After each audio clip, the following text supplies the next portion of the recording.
दुनिया भर की तरह हिंदू मजहब के अफराद ने पाकिस्तान में भी दिवाली का त्यौहार जोश व खरोश से मनाया।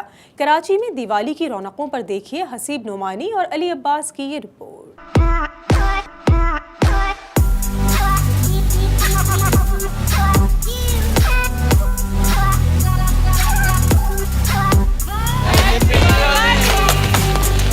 कराची के स्वामी नारायण मंदिर में चारों सौ खुशियों के रंग बिखरे हुए हैं और खुशियों की बहार है। और आखिर क्यों ना हो, दिवाली जो आ गई है। दिवाली पर हिंदू बरादरी ने अपने घरों को भी खूब सजाया है। जगमगाती रोशनियों और रोशन चिरागों की तरह खवातीन, बच्चों और नौजवानों के चेहरे भी जगमगा रहे हैं। रंगोली बनाते हैं जो कलर से ज़मीन पर बनती है, बहुत ही अच्छा। नए नए कपड़े पहनते हैं, शॉपिंग करते हैं दिवाली की। दिवाली का फेस्टिवल है, ये मोहब्बत का होता है। जिनसे आप नाराज़ होते हैं उनको आप मनाते हो, उनके घर जाते हो या उनको अपने घर इनवाइट करते हो। पहली दफ़ा कराची आया हूँ।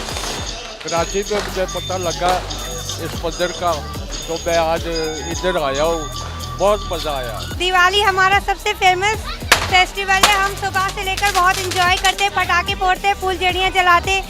दिवाली आए और पटाखे ना हो, ऐसा तो हो नहीं सकता। बच्चे बड़े सभी दिवाली के रंग में रंग गए।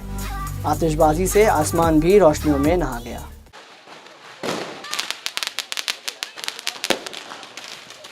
नए हिंदू साल के आगाज़ पर दिवाली साल भर दौलत, खुशहाली और अमन के साथ गुजारने की उम्मीद से मनाई जाती है। दिवाली का दिन हमारा पटाखे फोड़ के, मिठाइयों के साथ और अपनों के साथ बहुत खुशी से गुजरता है। दिवाली बनवाने का मकसद ये है कि हमारा रामचंद्र भगवान वनवास गए हुए थे अपने माता पिता के कहने पे। 14 साल वनवास भोगने के बाद जब वो वापस आ गए तो उसकी वापसी में हम खुशियाँ मनाते हैं। हम बहुत शॉपिंग करते हैं, उसके अलावा पटाखे फोड़ते हैं, मिठाइयाँ बांटते हैं, अपनों के घर जाते हैं। सबको हैप्पी दिवाली। दिवाली है हमारा और हम सबके फैमिली के साथ दिवाली मनाते हैं और सब बच्चों के साथ दिवाली मना रहे होते हैं और ये खुशी का मौका है।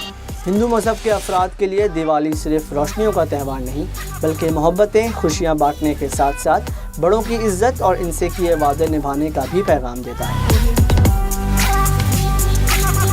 कैमरामैन और साथी रिपोर्टर हसीब नोमानी के साथ Ali Abbas, voice of south Asia, Karachi.